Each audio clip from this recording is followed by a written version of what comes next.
The following is a special presentation of Tony Kurre Radio. Keep your mission on your mind and your mind on your mission. This is Mission Minded with Michael Coleman.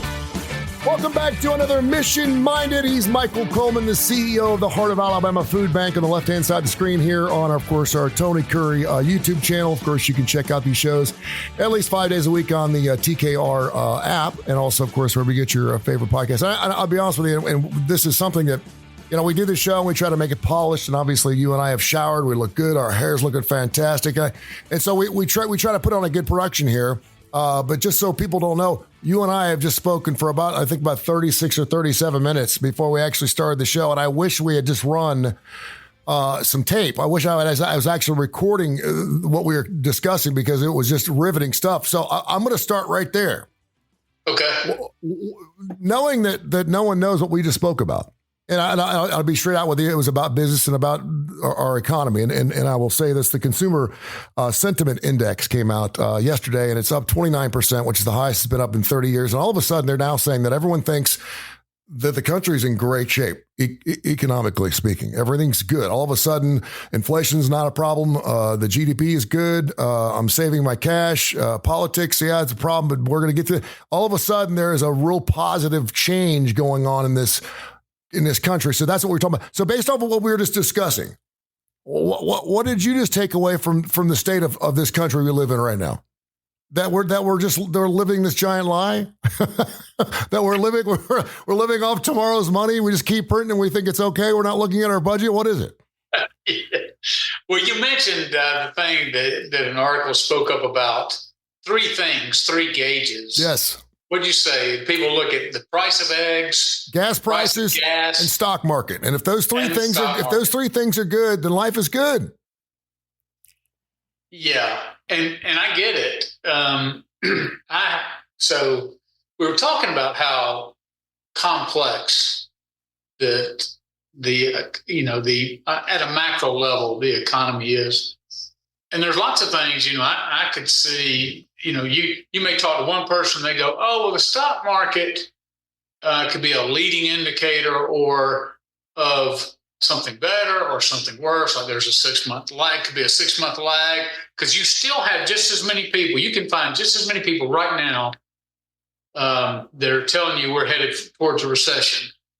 And it absolutely might be true. I just saw a reputable guy, a guy who makes his living in the financial world, stand up and say there is 0% chance that the United States will not undergo a recession in 2024. 0% chance. He's betting his entire reputation on it. Yeah. Now, I do notice it's a lot like our sportscasters who put in all these predictions, and when they're wrong or they get it wrong, nobody ever goes back and says, no. Well, you said this. All they do is keep spouting out what's going to happen. And we're like, you're the subject matter expert, but you never seem to get it right. Yep. But somebody I do respect in the financial market is Jamie Dimon. And I was commenting that I saw, he talked about that our debt is over $34 trillion.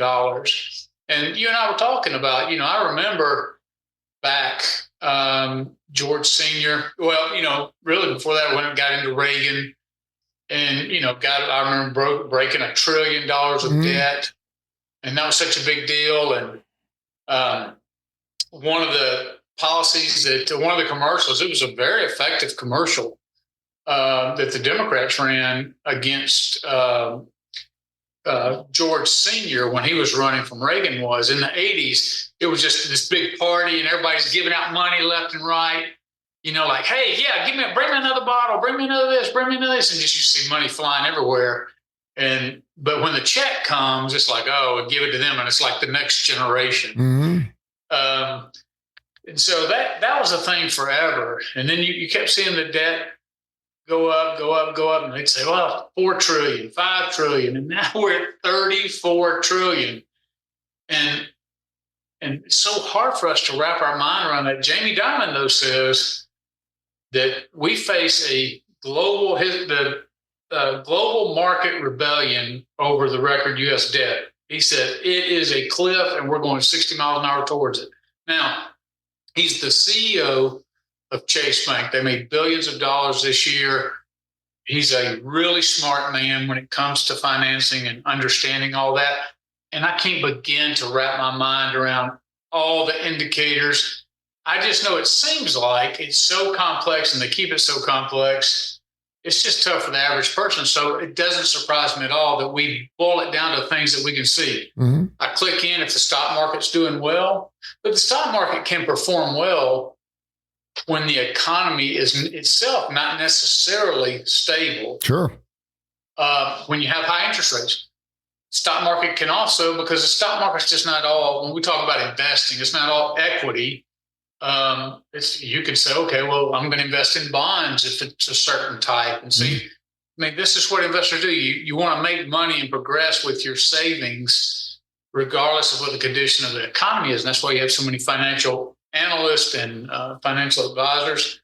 That's why you turn to smart people to help manage your money and get the best outcome you can, regardless of what's happening. But the average person, and I consider myself that average person. I have a little bit in retirement, and I look at my retirement, and I feel when the stock market continues to go up, you make money, you get dividend payment, whatever it is, and especially the older we get. I'm 58 now, and I'm like, man, Social Security ain't that far around the corner. Mm-hmm. Yeah.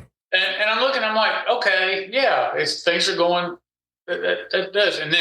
But I pull right out of my neighborhood and pull onto the main road, and there's a gas station right there. And just in huge red lights every single morning is here's the gas price.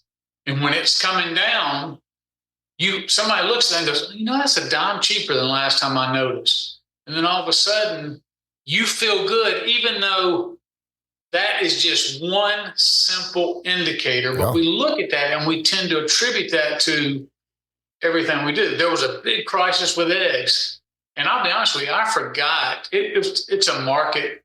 It's a supply and demand issue. The market was not able. The demand just became too much. They were not able to supply the eggs for whatever reason, and so they became outrageously expensive. And then everybody recognizes, we take it for granted. We'll get a dozen eggs, and maybe we pay $2-3, whatever. Now all of a sudden that doubles. And so it became a hot topic. And now that's gone back down. So even though we don't know the reasons it came back down, other than, obviously the supply caught up with the demand or whatever the issue was, they've overcome it. We just look at simple things like that and go, things must be better. The real concern I had is with that consumer confidence.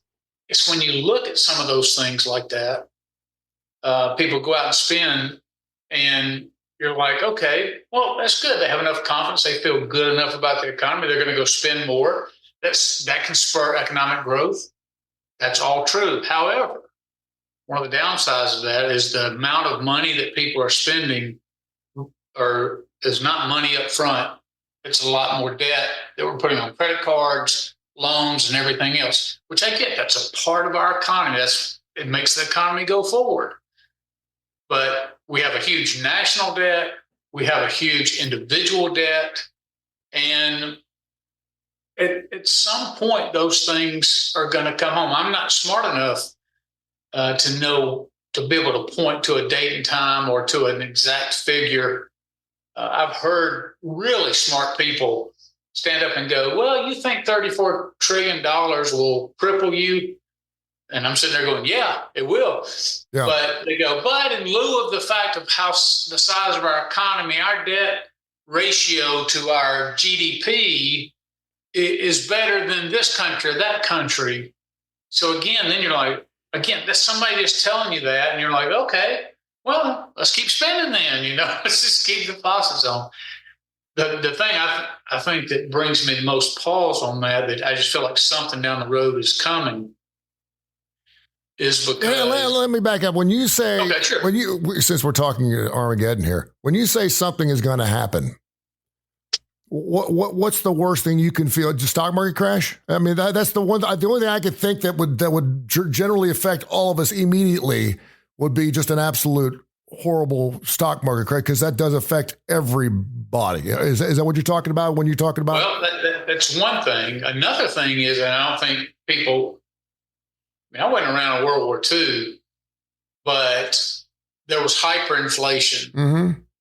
And when you get hyperinflation, I remember you could carry around a wheelbarrow full of German marks to buy a loaf of bread. Nothing. Yeah. I mean, and you hear it some of these countries like Venezuela and, over the past years, where they're like, and, we talk about inflation being at 8% or 10%, and we're outraged, and it really jams up families. Imagine if it got up, if it's 100% or 200% that you see in some of these third world countries, how devastating it would be to families. I mean, people's lives would be flipped upside down. People would be sinking from middle class into lower middle class or even into poverty class.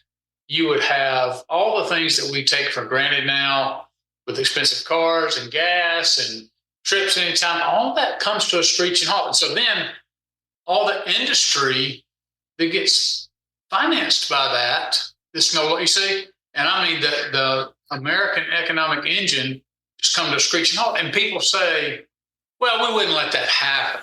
Mm-hmm. And I think Jamie Dimon, again, he's just saying, we're running towards a cliff. Now, what that cliff is to you, I don't know.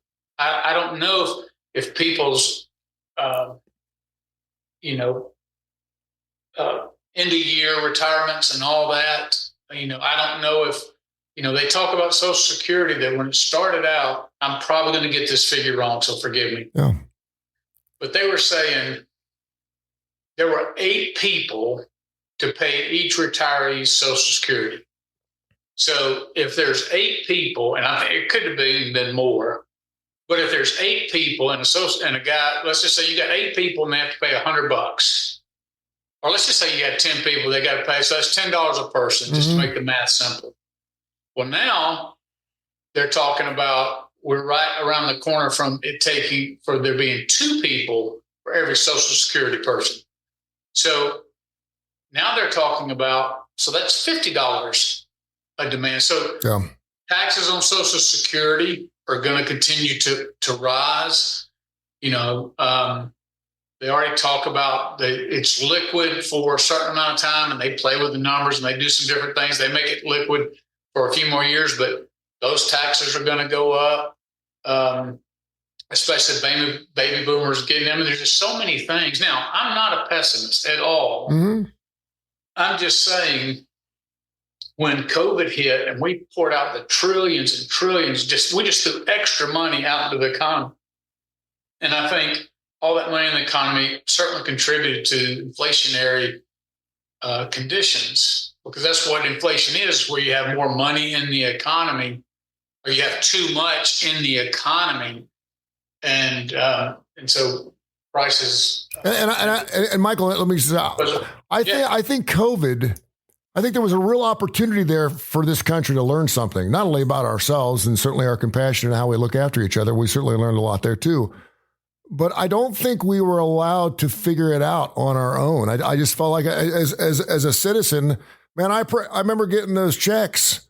I didn't ask for a check from the government. I got a check for $3,200, and I was like, I didn't even know it was coming. And I was like, and of course, $3,200 is very welcome, because I had just started a business, and I was like, that's great. And I even did a show on it. I even got on and said thank you. I didn't expect this from my government to be sending me a check for $3,200, and I really felt like.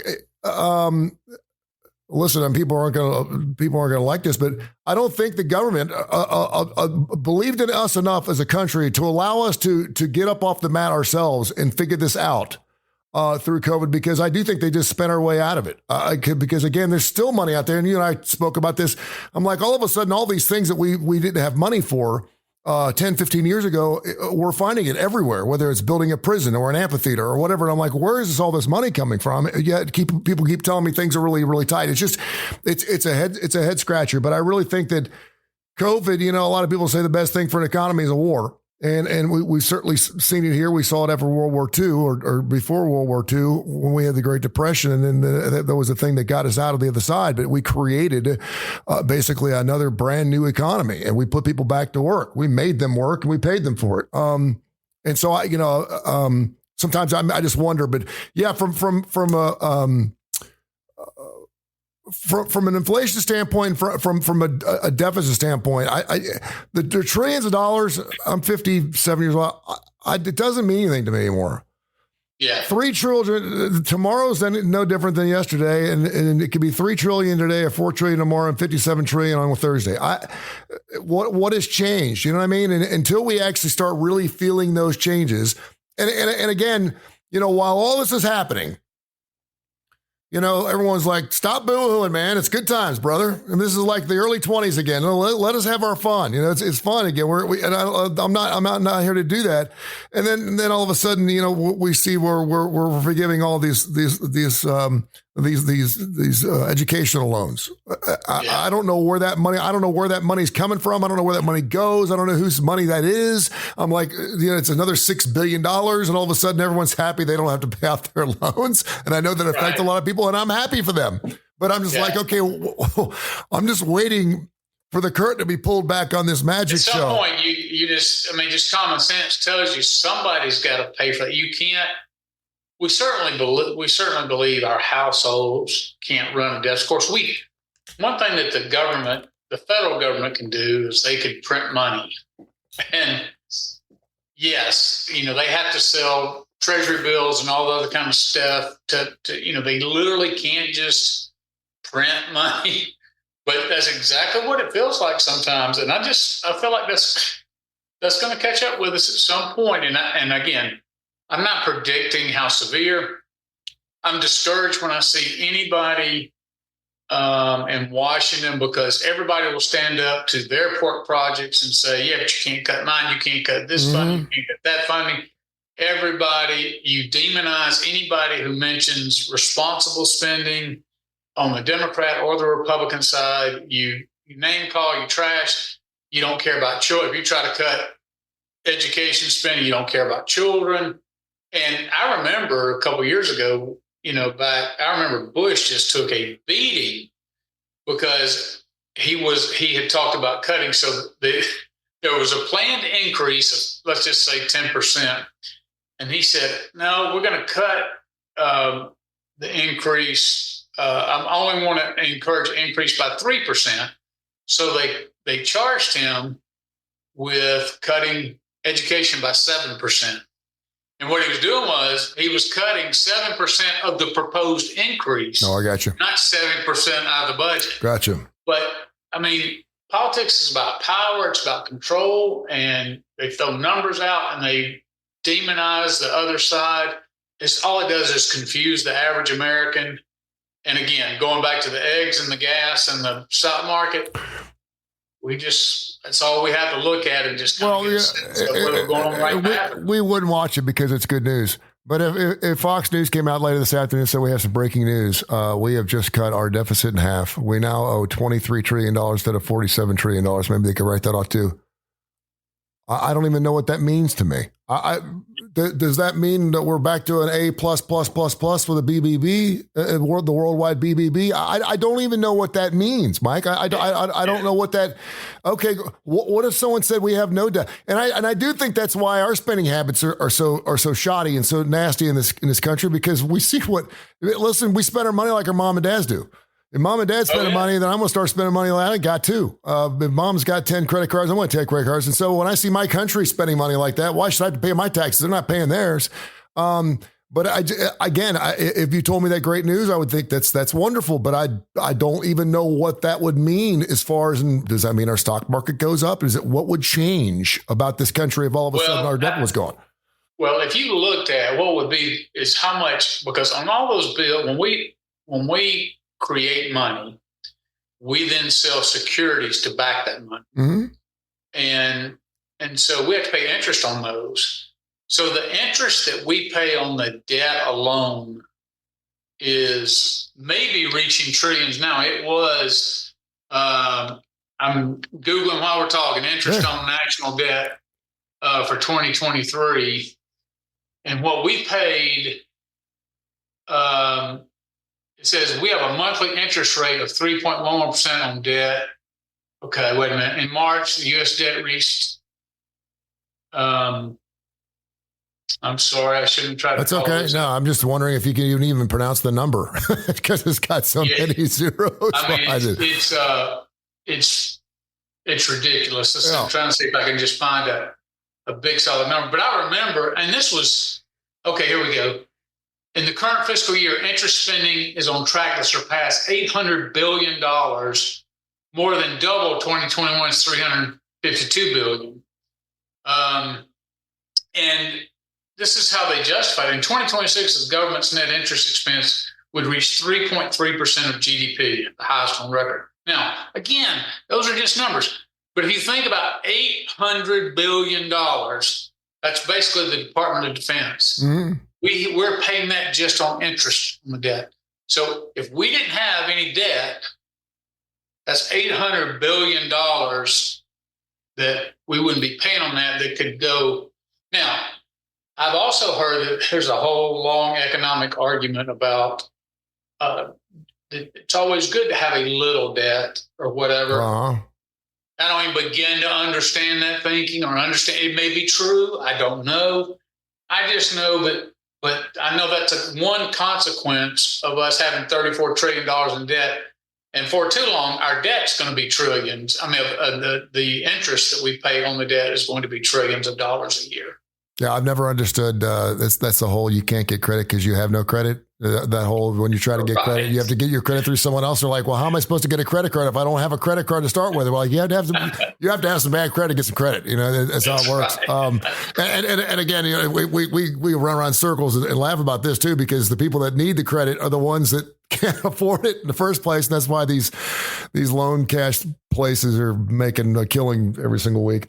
He's Michael Coleman, the CEO of Heart of Alabama Food Bank. Does a fantastic job. This is called Mission Mind. Keep in mind your mission in your mind. So that was kind of what we spoke about for the first 35 or 36 minutes, a few minutes. We did want to take some emails, info@TonyCurryRadio.net, info@TonyCurryRadio.net. We also have another show called Bite by Bite, which is specifically about feeding America and about food banks in this country. So make sure you stay tuned for that. It's a little shorter version, and we'll get into that in just a few seconds. Amy in Pleasant Grove says that she's working, and again, I like to paraphrase these because sometimes people write some long books, but evidently she's got a superior who's taken this individual, Amy, under his wing.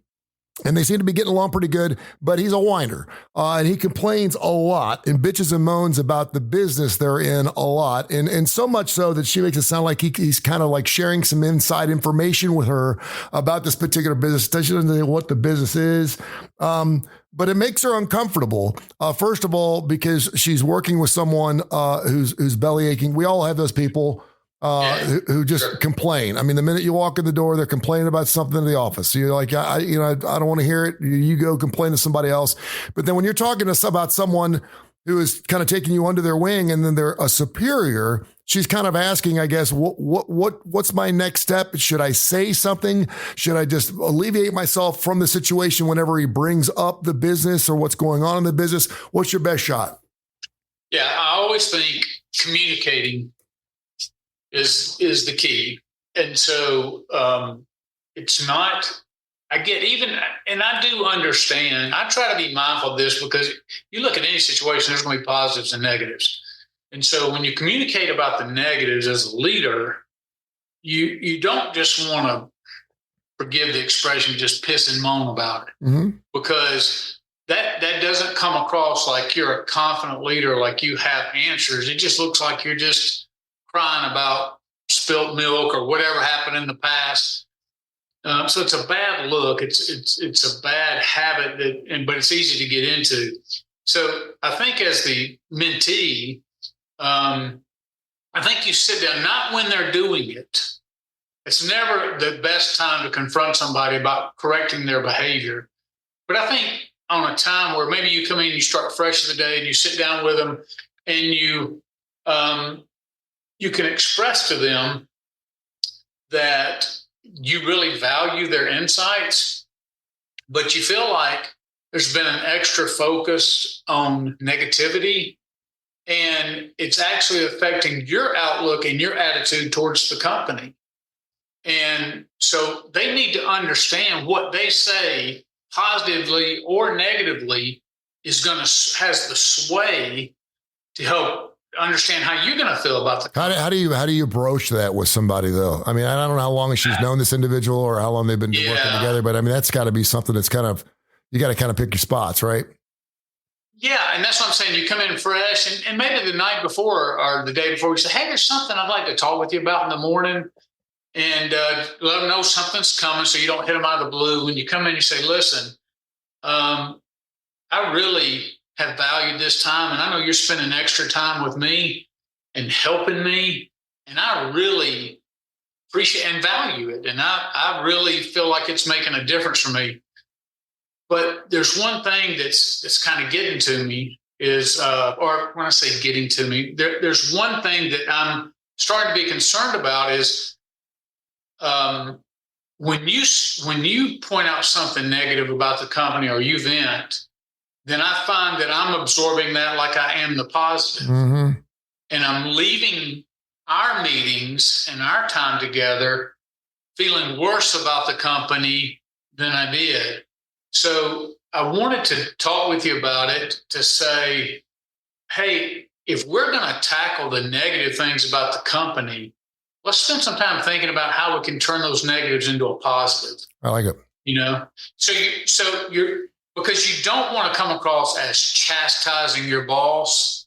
I mean, if somebody came to me and said that, I would hope that I'd say, wow, I didn't realize that, but that I was having a negative impact on you. Thank you for sharing that with me. And I'm going to try to do a better job of not venting to you. And depending on how long this individual's been with this company, that may be I'm not saying they're doing this to test you. You may be looking at this an opportunity. Maybe we're looking to hire or maybe promote somebody. Let's find out where their head is. I'm going to throw something negative about the company, see what their feelings are on this. But there's always something that you can always sit there and say, there's a reason why I wanted to come work for this company. And I believe in this, and this, and this, and this. And while you've brought up a couple other things, I did find it very interesting that the other day, so-and-so brought this idea to the table, blah, blah, blah, blah, as opposed to, stringently or specifically point that in to the direction of the person that you're actually having the conversation with. I think you're okay as long as you don't come in with an accusatory attitude. Yeah. I think if you explain that it's having an impact on you, I think any boss who cares about their employees or a mentor-mentee relationship, when all you need to do, you don't have to say, you're doing this to me, or I don't like this anymore. You just say, look, I care about the company. I care about our relationship, but I just feel like some of that's bleeding over. And because I care so much about what you say, the negative side, and then I leave here with a bad feeling. And I'm like, I don't want to turn sour towards the company. Yeah. So I have to really guard myself against that. Yeah, I think any good leader hopefully will step forward and say, hey, I've got to change tactics. If you've got any thoughts on the show today, and we kind of just came right out of the box and got into it. I kind of like that. Mission-minded here. He's Michael Coleman, the CEO of the Heart of Alabama Food Bank down there in beautiful Montgomery. Info at TonyCurryRadio.net. Info at TonyCurryRadio.net. Leave those emails. We'll get into them. Make sure you stay tuned for Bite by Bite up next. This has been a special presentation of Tony Curry Radio.